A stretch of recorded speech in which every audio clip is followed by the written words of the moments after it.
I have one question for every pastor, ministry leader, and servant of Jesus. Has your availability become your inability? Let that sit for a second. Are you exhausted or overwhelmed?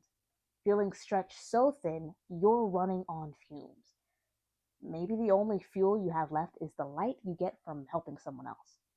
You're burning out, yet the very thought of stopping feels like a betrayal of your calling.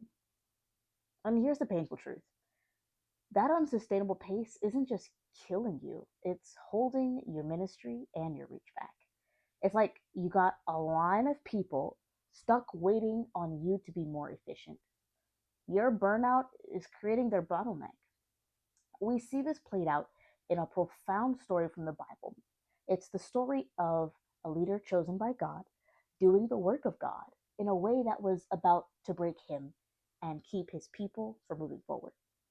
It's the story of Moses in Exodus 18, and it features one of the most important sentences in the Bible for anyone in leadership. A sentence spoken not by God from a mountain, but by God through a father in law who cared enough to intervene. What you are doing is not good. In Exodus 18, Moses, the man God used to deliver his people, has led millions out of Egypt. He's now closer to home, and his father in law Jethro watches him for a day. And what does he see?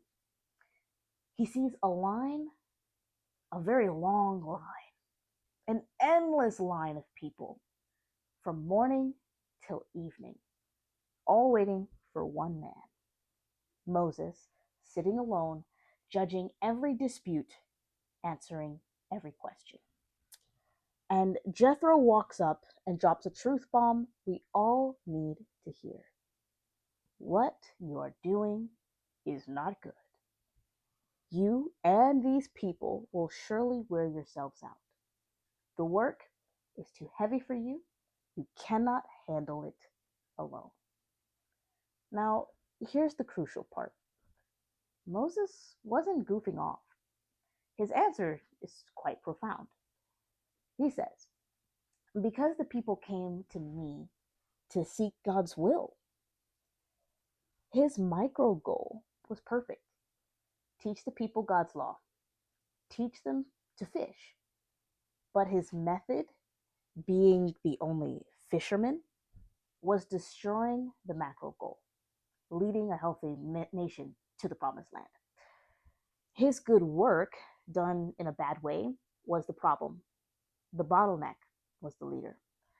Moses had become the living, breathing, exhausted standard operating procedure. He was the answer manual.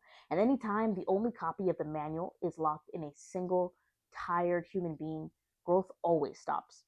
The mission always stalls. And in ministry, we often are tempted to think it's stalled because we're not doing enough, or that we're not doing the right thing. And we're tempted to shift gears into something else or add another project. But Jethro, the wise consultant, the mentor that guides Moses, sees the bigger picture, and he gives a two-part prescription. And it's not stop what you're doing, nor is it come up with an additional idea. This is the turnaround to burnout: a framework, a way to plant the kind of leadership that grows a healthy, sustainable ministry. Think of it as the seed you need to plant. SEED. S stands for systematize. Systematize the teaching publicly, okay? So Jethro says, teach them the statutes and the laws, and make known to them the way they are to walk and the work they are to do. So this is the first seed. Shift from exhausting one-on-one consultations to empowering one-to-many communication. That's systematize. Write it down, codify it, get everyone on the same page before they get in line. Make the truth accessible to all, not locked in private conversations.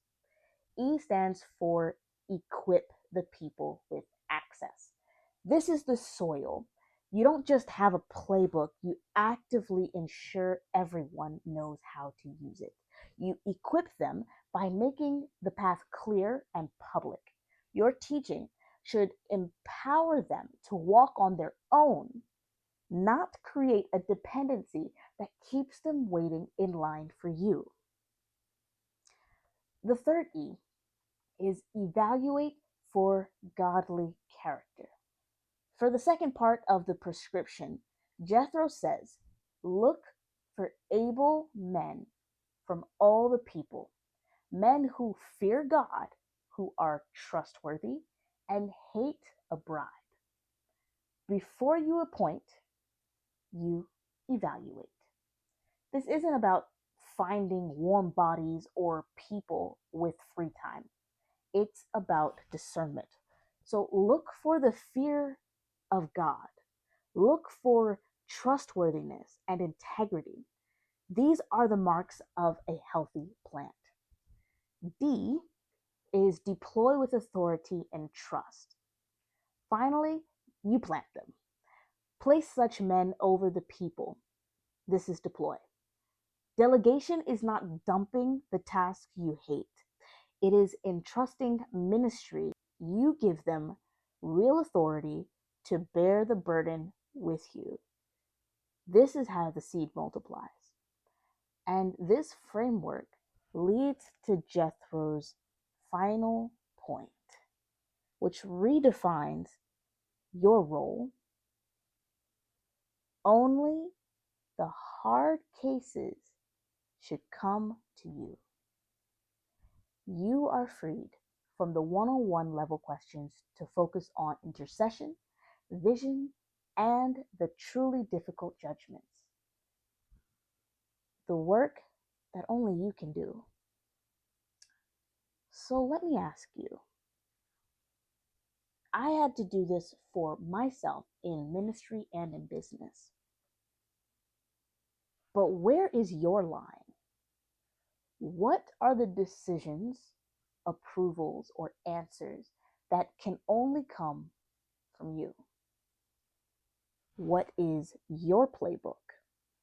Is the vision, the doctrine, the discipleship only in your head? Or is it documented, accessible, and actively taught? Who are your able ones? Have you been so busy doing the ministry that you failed to identify the ministers? The call today is not to work harder. It's not to work wiser. It's to have the courage for a Jethro intervention. In your own life and ministry, look at the system you've built, even with the best, intentions, and ask, is this good or is it wearing us all away? Because here's the glorious promise on the other side of that obedience. Jethro didn't just say it will be easier for Moses. He said, so it will be easier for you, and that they will bear the burden with you. That's the goal. Not just relief for the leader, but shared ownership for the people. Not a lone shepherd dragging the flock, but a flock learning to walk together, led by shepherds you've raised up. That is how we move from burning out on the journey to successfully reaching the promised land of our calling. That is how we move from being a bottleneck to becoming a conduit, releasing not just our own potential, but the potential of every person God has placed in our care, while expanding our influence and reach. May we have the humility to hear Jethro's words and the courage to change our ways. Let's finish the work together.